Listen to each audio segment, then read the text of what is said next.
Vice chancellor साहब की दावत पे एग्जीबिशन देखने आया हूँ नेशनल कॉलेज ऑफ आर्ट्स में। अब तो नेशनल यूनिवर्सिटी, हाँ मत कहते कॉलेज है university. I think one of the best universities जिसका हम अपनी तालिब इल्मी की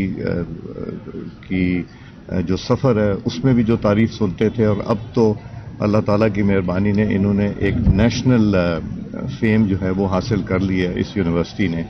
और जो स्टूडेंट्स यहाँ से जाके प्रैक्टिकल लाइफ में जा रहे हैं वो बहुत ही पाकिस्तान का नाम भी रोशन कर रहे हैं और एक न्यू विजन के साथ आ रहे हैं। तो जो कुछ मैंने आज अंदर देखा ये it made us, at least it made me very proud कि द यंग स्टूडेंट्स जो कि अभी मैंने जो देखा था वो बैचलर्स की स्टेज कर थे, कि this is I think something that should be taught मोर। और इसके ऊपर जो रिसर्च करके ये काम करते हैं उससे इनकी माइंड, हमारी यूथ की माइंड और इनकी सोच का पता चलता है। शुक्रिया जी। अच्छा सरदार साहब, ये बताइएगा कि इलेक्शन कमीशन की जानिब से बलदियाती इंतखाबात इस्लामाबाद में होने का शेड्यूल जारी किया गया था, आज सुबह उसको वापस ले लिया गया है। क्या ऐसी मजबूरी बनी कि शेड्यूल वापस लेना पड़ा? दूसरा, अपोजिशन जो है वो 8 फरवरी को एहतजाज करने जा रही है, तो इस पर क्या हिकमत अमली होनी चाहिए? मामलात को कूल डाउन करना चाहिए या मजीद इस तरह जो इंतशार है वो फैलता रहेगा? एक तो मैं हूँ speaker national assembly of Pakistan, ना मैं हुकूमत हूँ कि बताऊँ क्यों हुआ, और ना ही मैं इलेक्शन कमीशन हूँ। तो ये सवाल रेलेवेंट लोगों से कीजिएगा। जो एहतजाज है एहतजाज ज़रूर करें, मगर अगर पुरअमन एहतजाज करते हैं, चीज़ों को आग नहीं लगाते, लोगों की जानों का ज़िया नहीं होता, तो फिर कर ले तो कोई किसी को एतराज़ नहीं होगा। मगर जब तोड़ फोड़ होती है और खून खराबा होता है, और जब ये सुनने में आता है कि 60 डंडे होते हैं, बंदूकें होती हैं, इस तरह की चीज़ें होती हैं, तो तब तशवीश होती है। मशवरा दे सकते हैं कि पार्लियामेंट में आएँ, पार्लियामेंट में आके काम करें, आवाम की बेहतरी के लिए जो मसाइल हैं हल करने के लिए वो कीजिए, जो कि असल काम है जो पार्लियामेंटेरियंस का। अब आप नेक्स्ट पूछेंगे मुझसे कि लीडर ऑफ द ऑपोजिशन कर दिया।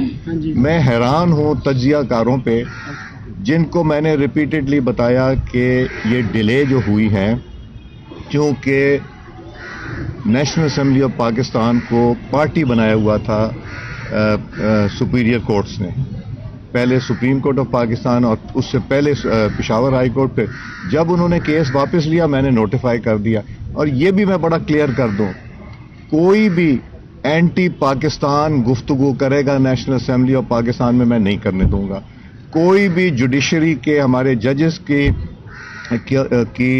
कैरेक्टर के ऊपर बात करेगा मैं नहीं करूंगा, नहीं इजाज़त दूंगा। कोई भी अफवाज पाकिस्तान के खिलाफ बात करेगा मैं नहीं कर लूँ, बिकॉज ये चीज़ें कॉन्स्टिट्यूशन में है, ये मेरी जिम्मेदारी है। उसके अलावा बात करेंगे, गवर्नमेंट को अकाउंटेबल ठहराएं, कमेटियों में आए, अपना काम करें, जो काम करने की जरूरत है उस पर एम्फेसिस दें। बयाने की बात की है तो बड़ा अच्छा स्टैंड है हमारी गवर्नमेंट ऑफ डे का। तो ये जो महमूद खान अचकजई साहब है, 5-6 रोज कबल इधर कह गए थे हमारी इस्टेब्लिशमेंट की तबीयत ही गलत है, और कल कामरान मुर्तज़ा साहब ने कहा कि उन्हें स्पीकर अपोजिशन लीडर बनाने में नवाज शरीफ साहब का भी हाथ है, और उसको इंडोर्स किया है राना सनाउल्लाह साहब ने कि शहबाज शरीफ साहब और नवाज शरीफ साहब अच्छे ख्यालात रखते हैं। तो क्या एंटी इस्टेब्लिशमेंट बयानिया परसेंट टू परसेंट वेरी करता रहता है? एक बात मैं बड़े क्लियर बता दूं कि मैं प्राइम मिनिस्टर पाकिस्तान से मशावरत करता हूं, मगर वो मुझे रोकते नहीं किसी चीज़ से। मशावरत करना तो जितने ज़्यादा से ज़्यादा लोगों से मशावरत करेंगे तो वो बेहतर है। और महमूद खान हो या कोई हो, मेरे लिए तो एक वो मेंबर हैं जब तक वो इलेक्टेड मेंबर हैं, मगर जो एंटी पाकिस्तान बात करेगा वो मैं रोकूंगा उसको।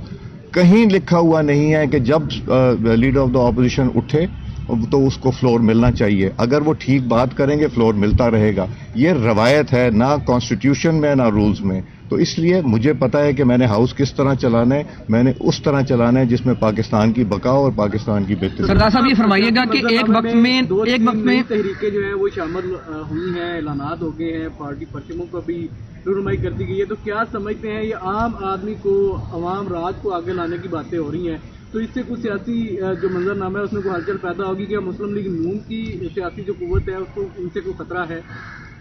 पाकिस्तान की मईशत आहिस्ता आहिस्ता स्ट्रांग होती जा रही है, ریزرو ہمارے بڑھ رہے ہیں. ریمیٹنس تو یہ کہا جاتا تھا ریمیٹنس نہ بھیجیں, وہ بھی تقریباً $40 ارب کے پاس پہنچ گیا ہے. پاکستان کی خارجہ پالیسی پاکستان کی تاریخ میں کبھی اتنی اچھی نہیں تھی جتنی آج ہے.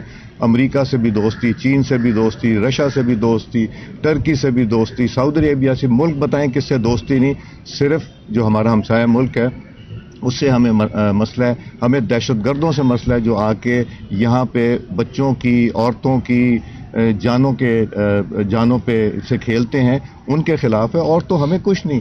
اس کے باوجود اگر ماحول خراب کرنا ہے تو نقصان پاکستان کا کرنا چاہتے ہیں, وہ کر کے دیکھ لیں. میرا خیال ہے کوئی فرق نہیں پڑتا. صاحب فرمائیں کہ ایک وقت میں جب آپ اپوزیشن میں تھے تو آپ کے خلاف سیسیلیل مافیا اور ڈان کے بھی جو ہے وہ الفاظ استعمال ہوتے رہے.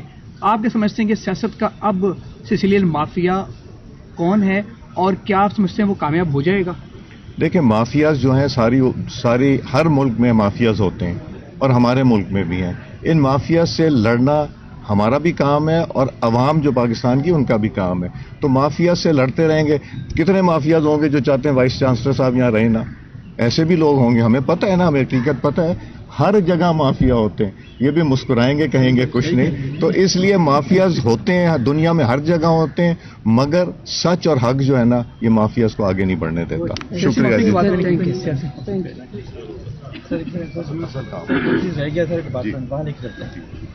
جو بھی آتے ہیں